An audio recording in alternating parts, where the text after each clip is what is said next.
డబ్బు కోసం వేధిస్తోందనే కారణంతో ప్రియురాల్ని దారుణంగా హతమార్చడంతో పాటు మృతదేహాన్ని ముక్కలుగా కోసిన కిరాతక సంఘటన గాజువాక ఎల్బీ నగర్లో జరిగింది. ఇండియన్ నేవీలో ఎయిర్ క్రాఫ్ట్ టెక్నీషియన్ గా పనిచేస్తున్న రవీంద్రకు కైలాసపురం ప్రాంతానికి చెందిన మౌనికతో వివాహేతర సంబంధం ఉంది.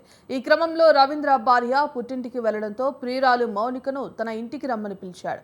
రాత్రి వరకు ఇద్దరు బాగానే సఖ్యతగానే ఉన్నట్టు నిందితుడు తెలిపారు.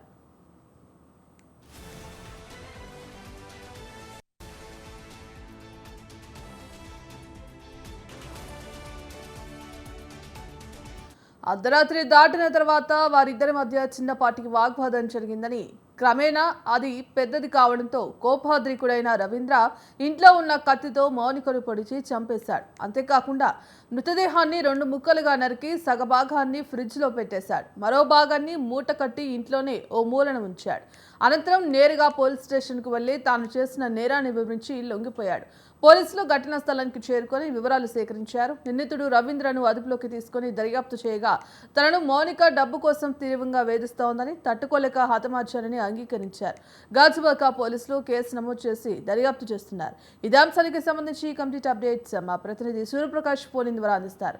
సూర్యప్రకాష్, విశాఖపట్నంలో ఒక ఘోరమైతే చోటు చేసుకుందని చెప్పొచ్చు. విశాఖపట్నం గాజువాక ప్రాంతంలో ఎల్వి నగర్ లో ఒక అపార్ట్మెంట్ లో ఈ నేవీ ఉద్యోగి రవీంద్ర అయితే నివాసం ఉంటున్నారు. తన యొక్క భార్యతో పాటు నివాసం ఉంటున్న సమయంలో తన భార్య వాళ్ళ పుట్టింటికి వెళ్ళిన సమయంలో ఒక్కసారిగా తన మాజీ ప్రేయస్ అయిన మౌనికని అయితే తన ఇంటికి తీసుకొచ్చి ఒక్కసారిగా తనతో పాటు 2 రోజులుగా అయితే వాళ్ళిద్దరు కూడా కలిసి ఉన్న పరిస్థితి ఉంటుంది. వెంటనే 2 రోజులు కలిసి ఉంటే ఇదే సమయంలో ఇద్దరి మధ్య కాస్త వాగ్వాదం జరగడంతో విచక్షణ రహితంగా, అంటే తన యొక్క కనీసం ఆలోచన ఏమీ లేకుండా కూడా ఒక్కసారిగా తనని అక్కడ ఉన్న ఇంట్లో ఉన్న డిమార్ట్ దగ్గర తీసుకొచ్చే ఒక షార్ప్ నైఫ్ ఏది ఉంటుందో ఆ కత్తితో గట్టిగా పొడిచి వేసేయడంతో తను చనిపోవడం జరిగింది. మౌనిక చనిపోవడం జరిగింది.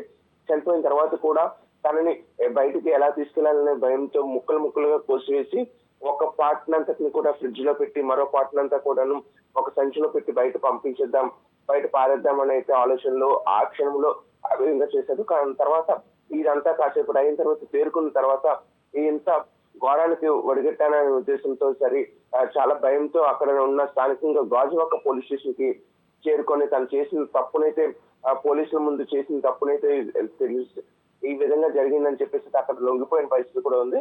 వెంటనే పోలీసులు సంఘటనా స్థలానికి చేరుకొని అసలు ఘటన పూర్తి వివరాలు అసలు ఏం జరిగిందని అయితే పూర్తిగా విచారించిన తర్వాత మౌనికకి తనకి గత కాలంగా అయితే కైలాసపురంలో ఉంటున్న తనకు కొంచెం వరకు సత్సంబంధాలు ఉన్నాయని, నిత్యం కూడా తనని కొన్నిసార్లు బ్లాక్ మెయిల్ చేయడం, డబ్బులు కావాలని చెప్పడం, ఇలా రకరకాలుగా తను వేధిస్తుందని, అది తట్టుకోలేక తన భార్యను విడిచిపెట్టి వచ్చేయమని చెప్పడంతో తన్ని కూడా తట్టుకోలేక ఈ విధంగా చేశానని చెప్పేసి పోలీసులకి రవీంద్ర అయితే తెలియజేయడం జరిగింది. కానీ రవీంద్ర అనేది నేవీ ఉద్యోగి కావడం, ఎంతో ఉన్నత స్థాయిలో ఉన్న ఈ యొక్క ఉద్యోగి ఇటువంటి ఘటనలు చేయడం పైన అయితే స్థానికంగా పోలీసులతో పాటు స్థానికులు కూడా తీవ్ర విచారాన్ని వ్యక్తం చేస్తున్నారు. కనీసం ఈ ప్రాంతంలో ఇంత ఘోరం జరుగుతున్నా కూడా ఎవరు కూడా పట్టించుకోకుండా ఉంటున్న అపార్ట్మెంట్స్ లో అయితే తగు జాగ్రత్తలు తీసుకోవాలని, అపార్ట్మెంట్స్ లో వచ్చి వెళ్ళేటప్పుడు ఎవరైనా వస్తున్నారనేది చెప్పేసి అయితే తెలుసుకోవాల్సిన అవసరం ఉంటుందని, సీసీ కెమెరాతో పాటు అలానే బుక్స్ కూడా ఉంచాలని చెప్పిస్తే